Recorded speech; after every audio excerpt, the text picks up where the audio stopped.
Hello and welcome to Charlie M. Well, Charlie Mclauchlan, but we call her Charlie M. And Charlie is an emotional strength and trauma coach, which is amazing because we love, at the moment, my personal journey is unpacking a whole lot of trauma from my life, and I'm seeing a lot of really great results for my own life personally. So I thought it'd be really nice to get Charlie on because this is her gig. She's really good at this stuff and like just pick her brain and ask her some questions about self-worth and what it's all about and how we can apply it to our lives for our own personal healing journey. So welcome. Thanks for coming along. Hey, thanks for having me. It's pretty Yeah. exciting, and I think we're all on a trauma unpacking journey. Aren't we though? Hey, We're isn't it? all feeling it. Yeah, for real. And I think as well as it comes closer to the end of the year, and those pressures pile up. I think that, that does actually trigger quite a lot of those, feelings as well.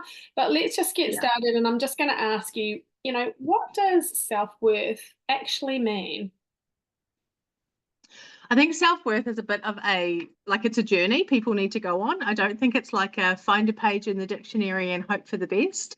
I Mm, really believe it's just this continuously ever unwrapping beautiful parcel that just keeps expanding more and more for us as we choose to go on the journey.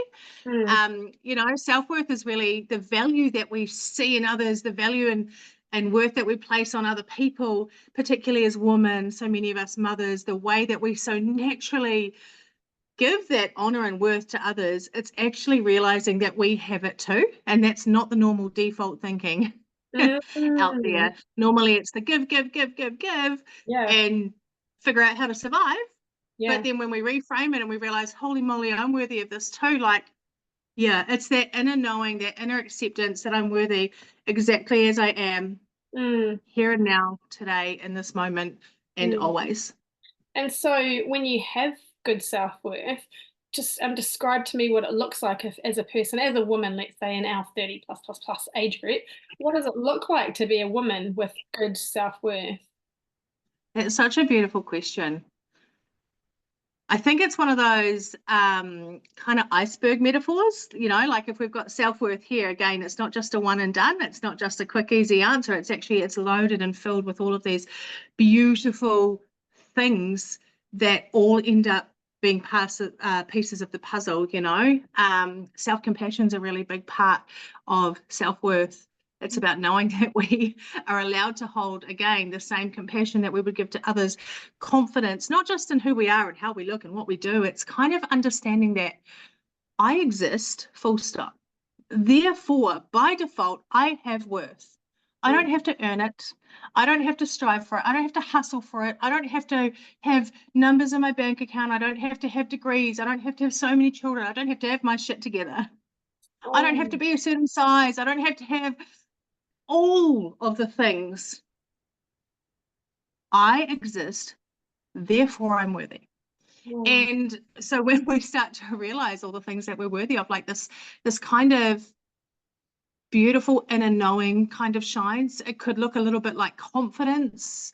It could look a little bit like boundaries. It could look a bit like standing up for yourself. It could look a bit like putting yourself first, which is so foreign to most women that I know yeah.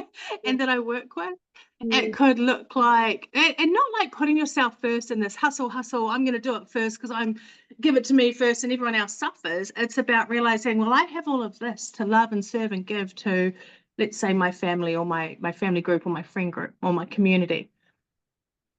And instead of just giving it all away, it's like, okay, I'm going to feed it into me first. And then mm. out of that overflow, out of that abundance of my inner knowing, my worth that's not questionable, that's how I then show up and overflow to others. So it's coming from a way more almost, I mean, I've got the word authentic in my head, but Mm. like this unwavering knowing is what I mean. I don't have to prove my relationship status to anyone. I don't have to prove my mortgage ownership. I just am. you know, and it's a huge realization. And that's what I meant before when I said it's a journey. It's not like we're just going to decide like, oh, cool, podcast. Okay, I'm going to be worthy. Like we end up going into, and as you're going through as well with, like we end up healing our self-beliefs, like knowing our childhood wounding, our trauma, our emotions that are heavy, our betrayals that we've been through. All of these tell us parts of our story. Yeah, yeah, it's And amazing. we have to kind of be willing to feel them and wade through them Oh, and that's gently interesting. and compassionately love ourselves as we go on this journey of discovering what it is I'm really truly worthy of. Mm. So I'm going to just backtrack a little bit because I want to dive into that afterwards, but I just want to ask you, now this is the flip side of that question, and I know the answer to this for myself, but I think it would be different for most people. I've just asked you, what does it look like to have good self-worth? So, but what does it look like? It's person to person basis, I get it, but what would it look like if you had bad self-worth? How do you act? Who are you when you have bad, low self-worth? I think it looks like self-abandonment. Wow. I think it looks like a complete disconnect from ourself. And Mm, it can be, again, you're definitely right that from person to person it's different, yeah. but overarching, like the root of it is that disconnect from self. And Mm, that's going to look like a million different things for a million different girls. mm, And I know, like, I have this memory coming back, like when I went through a really horrible divorce, and I remember there was many months there where I didn't know what I liked to watch on Netflix. It's so ridiculous. Seems so minimal, but it was the biggest thing to me because I had little kids, putting them to bed. I was all alone in a brand new house that I didn't know what to do with. And I was like, okay, well, just, Netflix and chill, right? That's the normal thing. And yet I had lost every part of my identity. All of who I had believed I was based in what I believed someone else believed about me. So wow. that's one way it can look, is that complete self-abandonment of, I spent years living by someone else's interests and ways and all the things. And I just had no idea of what I liked, of what I was worthy of what I was receiving, or like worthy of receiving, of what I could do. I didn't know what food to make for myself. I was just feeding my kids snacks because I was like, well, I don't want to cook a meal for myself. I don't even know what to cook. I don't even know what I like. So, I lost every part of that identity. And I think that self-worth and identity go really closely hand in hand. They're not exact, of course, but when you know who you are, then Mm, you know what you're worthy of. And when you know what you're worthy of, yeah, you know more of who you are. yeah, yeah. And You're so less positive, and aren't you? less, Yeah, yeah. yeah, less and less you abandon yourself, less and less you stay disconnected. You choose to lean in more, so you choose to do the healthy practices. You start to realize, well, I'm worthy of health and nourishment. What does that look like for me? Mm, I'm worthy of connecting to my body. So maybe I'm going to get into some bushwalking or swimming or yoga stretches. Like I'm going to start to connect with those literal inside parts of me, you mm, know? So I think, and I mean, I work with so many women who have lost that sense of worth and sense of identity. mm, And always it looks like complete disconnect from yourself. And when you're disconnected from yourself, it's not easy to be connected to mm. others. It's amazing because one of the really big um, things that I noticed as going through my self-worth healing journey is one thing I'd already always said about myself is I'm an introvert. I always told people I'm an introvert, and they would say, "But you have this community of all of these people," and I'd be like, "Yeah." But it's not really real because they're not here with me. I'm just talking to a camera, so it's not real. So I'm safe because I'm safe by myself. I like being by myself. I don't want anyone knocking on my door. I don't want to go out in public. I don't want to do any of those things because I'm an introvert. So I told myself and others that I was an introvert for years. And then as I, unpacked some stuff on the self-healing journey, self-worth healing journey, I found that I'm not actually an introvert at all. I just lacked the self-worth to be in rooms full of people. And that was Yeah, wow, massive because I always that's would go huge. out and I would always think because of how unhealed I was, I felt unbeautiful. And that's not like ugly, pretty or ugly, that's unbeautiful. Like at a soul level, I felt unbeautiful. So therefore, I never felt like I looked good enough. I always thought people talked to me like they looked at me like I'm a weirdo. Like I always wondered if people really wanted to talk to me, like, or were, like I was so unsure of myself. I Mhm. was so, I guess, like insecure in a way, not with oh yeah, just insecure in general. And all of that just disappeared on when I, as I, have started to grow my self-worth. It's just disappeared. Now when I meet people, I'm like, oh well, it doesn't matter if my hair looks a mess or my clothes aren't perfect because they're not looking at my clothes or my hair. They don't care. And if they are, then they're the ones with the problem, not me, because I get to be authentic now, or I get to be messy when I am, when I'm having a crap day or whatever, and I don't need to worry about being judged because inherently I know I'm all good. I'm okay. So that's coming back to what you were saying in the beginning, where your self-worth is not defined by any particular thing. Like, you are just worthy because you are breathing. That's That's what, exactly it. And our worth doesn't change based on, well, today I look great yeah. and this afternoon I don't. Yeah. It Well, it doesn't shouldn't change, change. It shouldn't change, but it does when your self-worth is low. Is that right? When you've got low Oh, self-worth, you worry about yeah. will it change based on I circumstances. think another thing that we can fall into the trap of is trying to hustle for the worthiness. So we don't have that inner knowing and inner belief that, hey, I'm worthy regardless. Yeah. And if we can either choose to suppress that, and some people will choose that pathway and they'll block it out with different types of addictive behaviors or anything like that, and that's a whole big list of things, or else we'll try and hustle for our worthiness. So we're the overconfident type, we're the bolshy type, we're the loud type, we're the pushy type. We get different labeled different things in different workplaces, or in different social groups. And it's like, yeah, we're just constantly trying to hustle for our worth because we believe that it's going to come from the outside validation source. It's like, well, if she compliments me and tells me how beautiful I am, or if they really like my clothes, or if I achieve more at work and I get the promotion and now I'm earning my 150K salary, or I've got the nice car, so now I'm worth it, and my house is better now. So now it's like hustle, hustle, hustle.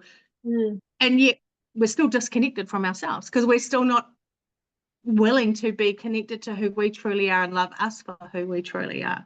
mm, Again, regardless. And none of that's the easy journey, mate. Like, as mm, you know, if you've chosen to step onto this journey of like healing and self-connection, as I have done, I'm 7 years deep. Holy moly, it's still wow. going. And like, it's kind of like the lifetime choice of reframing and, yeah, learning to really be with ourselves, and life will keep testing us. Yeah, it does. Do you feel like you ever get to a point where, you said you're 7 years deep. Do you ever feel like you get to a point where you're healed, or is it just a constant journey of unpacking? I have come to believe that if we take the word healing, which includes lots of different things, such as self-worth and other things, but in terms of healing, I don't really believe we come to a place of being fully healed. But I Mm, do believe we come to a place of like acceptance and yeah. loving ourselves on the journey. And I Mhm. don't think that healing is the forever unpacking journey either. I think that's hugely required and on and off and for different periods of time. But I do believe that like healing is just the lifestyle journey. And so then we know when we have a wobble or we have a trauma or we have, some major life circumstance, we've got the tools now.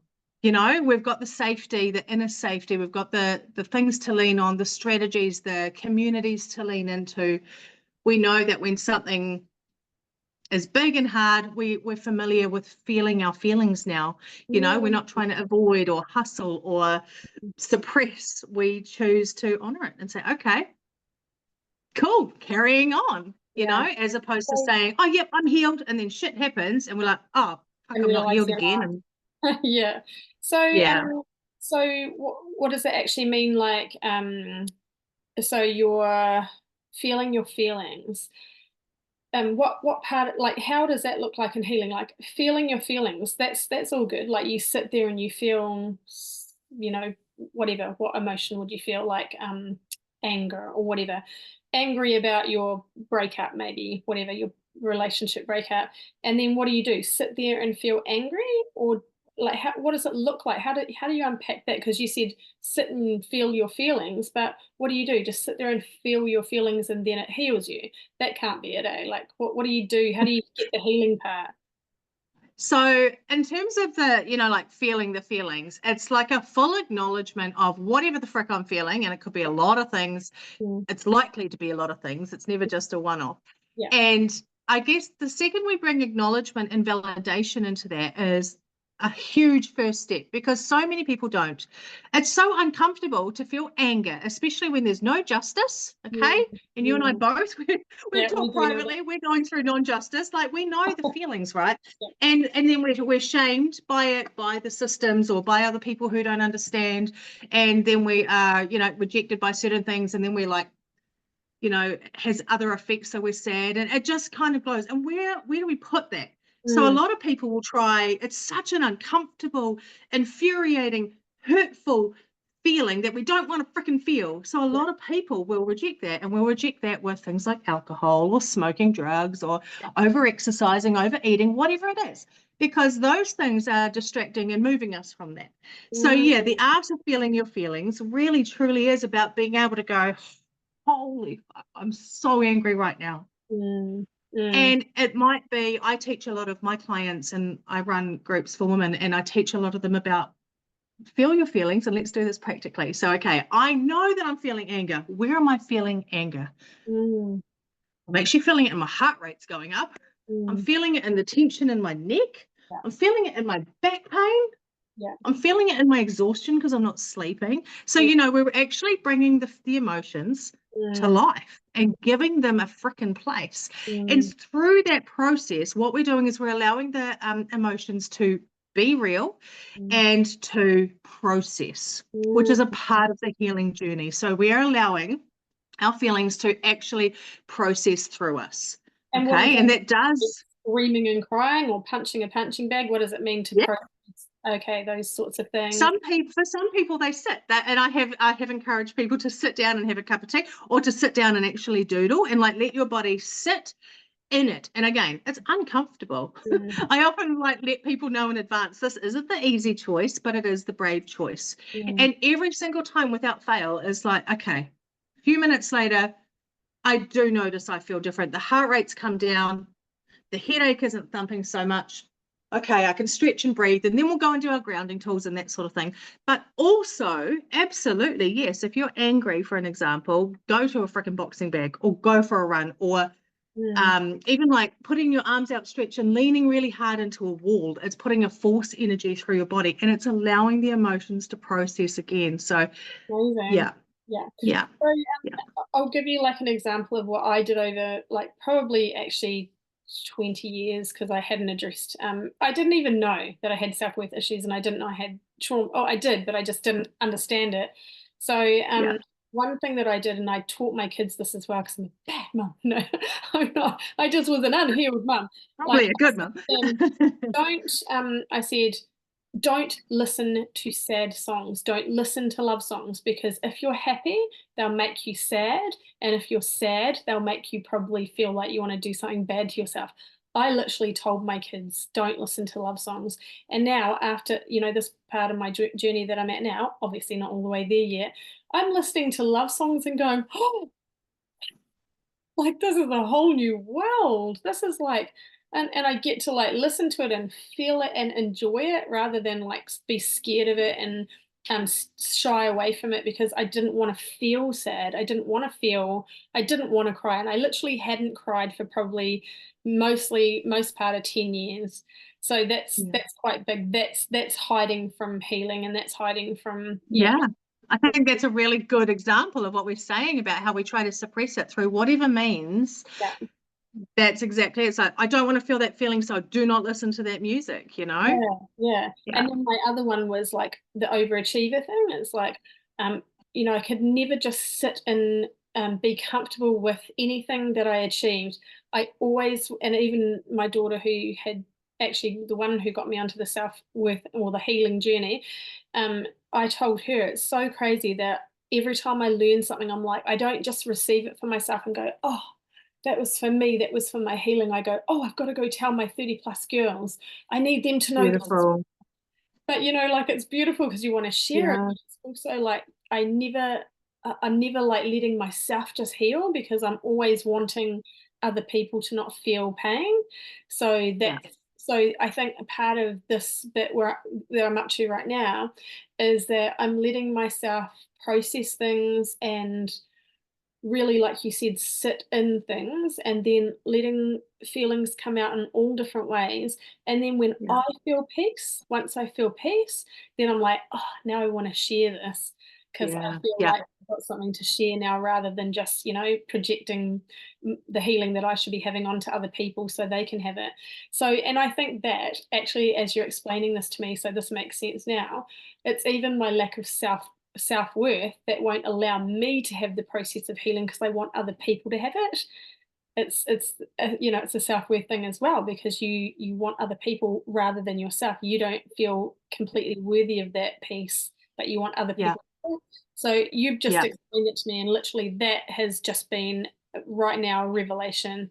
So amazing. See, Mm. even these chats are really powerful because like we're just chatting. That's it. And Yeah. like you've got all this beautiful information and your information is healing, so it's amazing. The journey's actually amazing. And that's what I mean. It's the forever journey because it's not like you've just got that bit of information. So, like, oh, good, now I'm good to go. No, you're going to learn another piece and another piece and another piece. And this is what we do if we're open to it. If we Mm, know we're even worthy of, like, that yeah. beautiful healing, or we're beautiful, the peace we're worthy of, or the comfort, Mm, we're actually worthy of the slowness that it takes too. We're worthy of the time that it takes to, like I said, I'm 7 years deep now, mm, and I'm worthy of taking that frickin' time for me, for life, for whatever it is it needs to be. These are the things that we stop realizing. I mm, think what you said as well, I like, I often encourage people to take an intentional pause. So yeah, you've cottoned on to something. So mm, stay in that for you for now. It mm, doesn't mean you won't share your incredible gifts. It mm, just means you're going to let it percolate for a while. You're going to get the max benefit out of that for you. And mm, then from that place again, when you step out of that pause, you mm, now have so much to share others again, eh? mm. Instead of going, oh, here's something, give it away. It's Yeah, like, oh, let me yeah, marinate.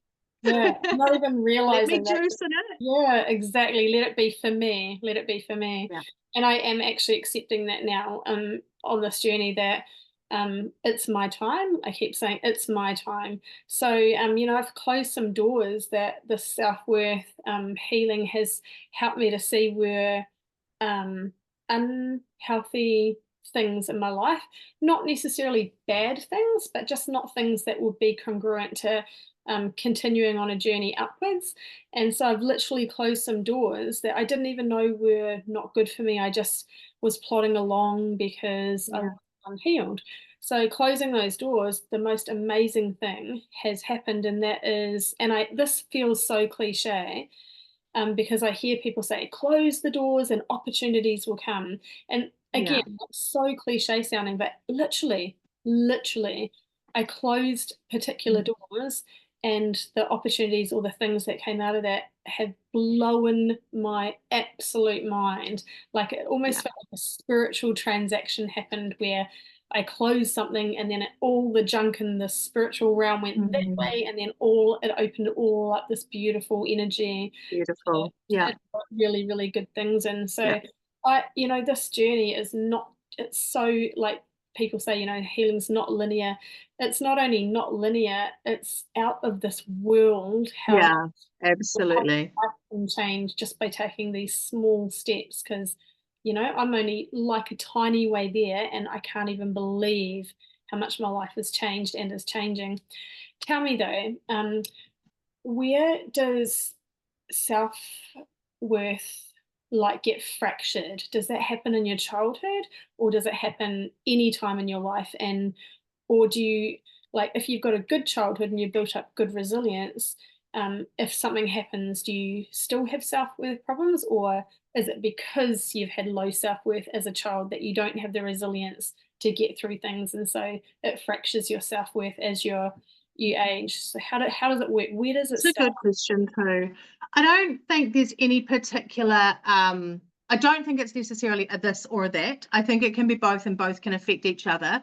I mean, every human has had a childhood, and no matter how incredible our parents were, we still have things that influenced us in our most formative years. And those are our youngest years. Yeah. So it's not about, oh, good or bad childhood. It's about, hey, we all had a childhood and shit happened, Yeah. you know, and whether it was our parents and they didn't know how to protect us, or whether we were exposed to something we shouldn't have been. It could just be school. I mean, freaking primary school's hard work. Yeah. You know, or it could be siblings, or, you know, some twins are born, or you have a disabled brother or sister, or mum has a mental health crisis, or grandma dies, you know, and she was 96, it was her time, but she was the most beautiful person in the world to you, and the rest of your life is fine.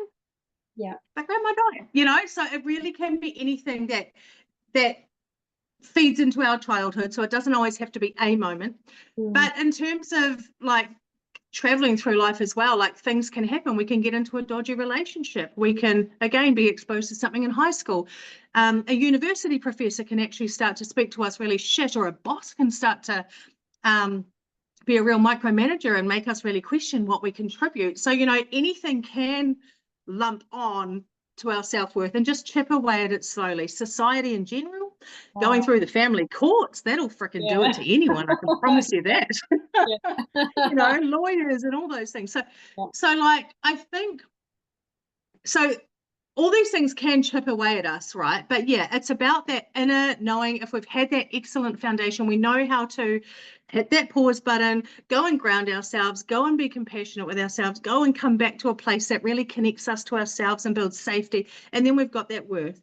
What that does is that equips us to then walk the fuck out of rooms that we do not feel safe in. Oh, I love that. I love Close doors on relationships that are not okay.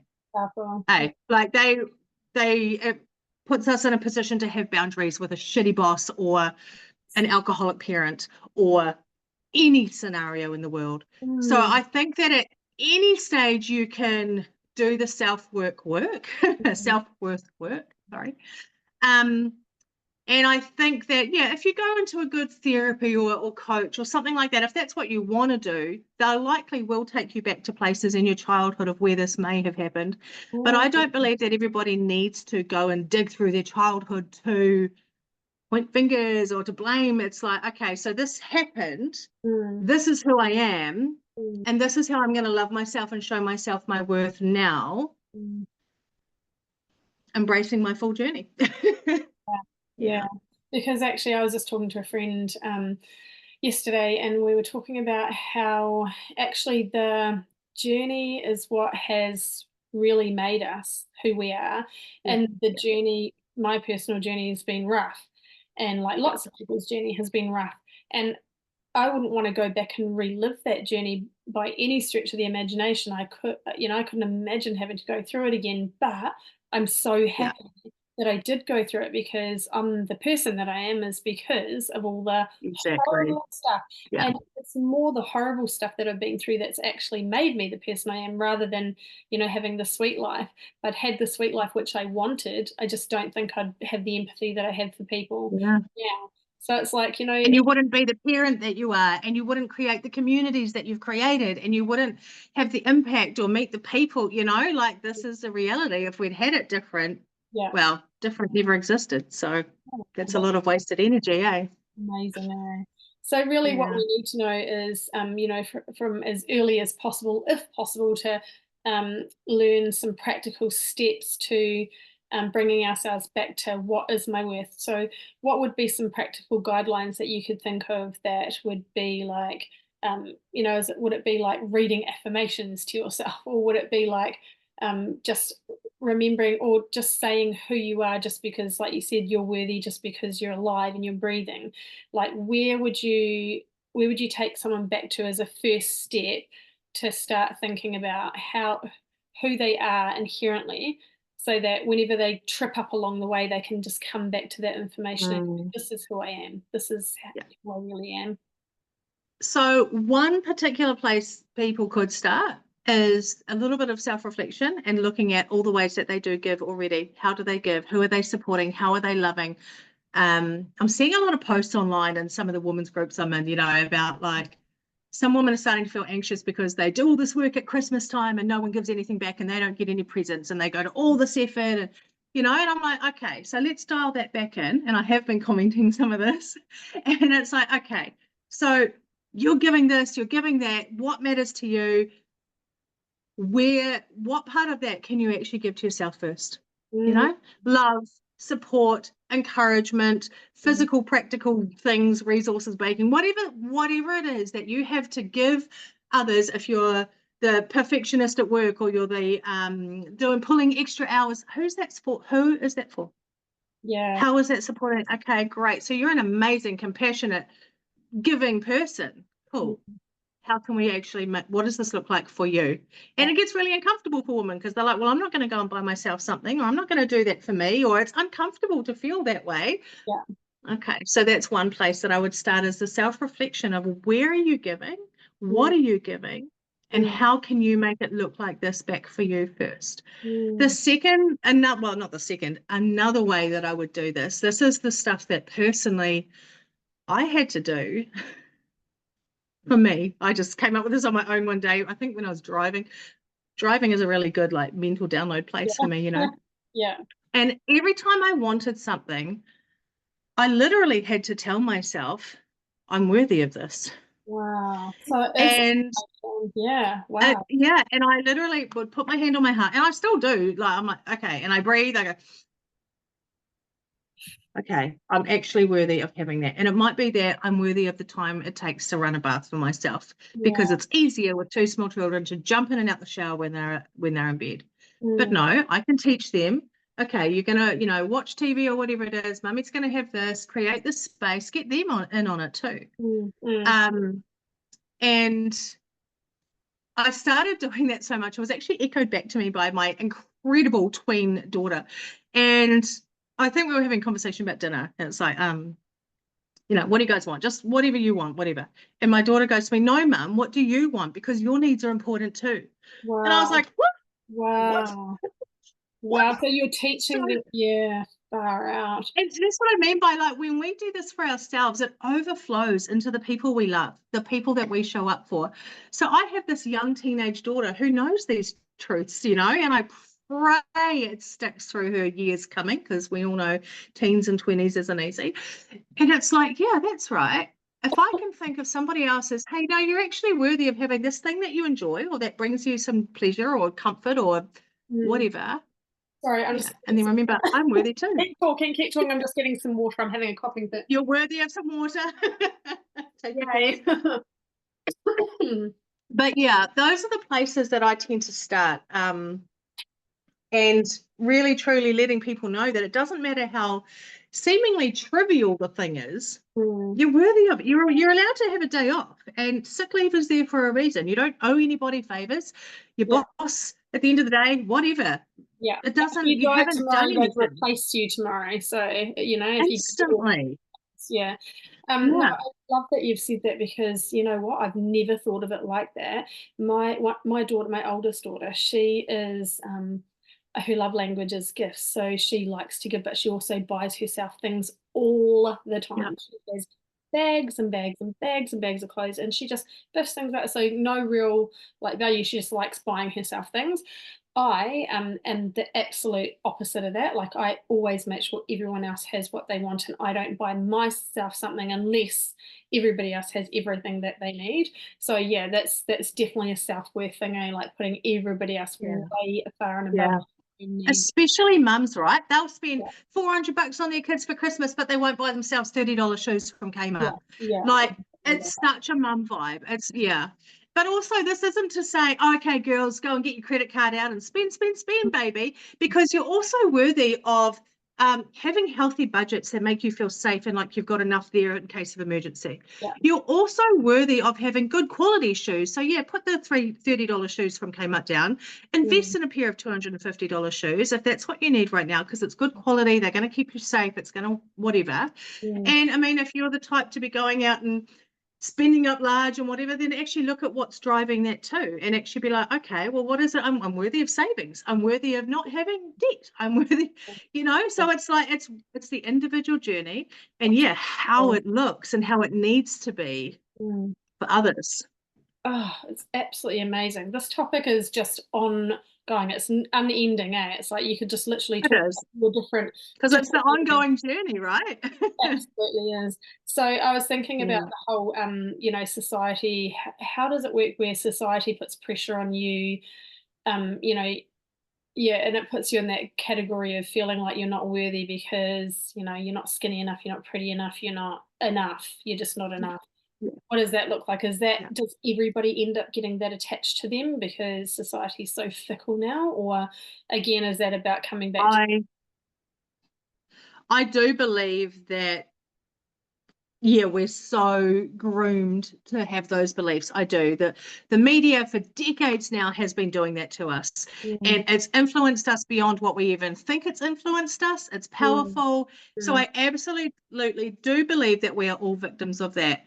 I mm, think that once we have to go on a deep dive to discover the truth about ourselves, right?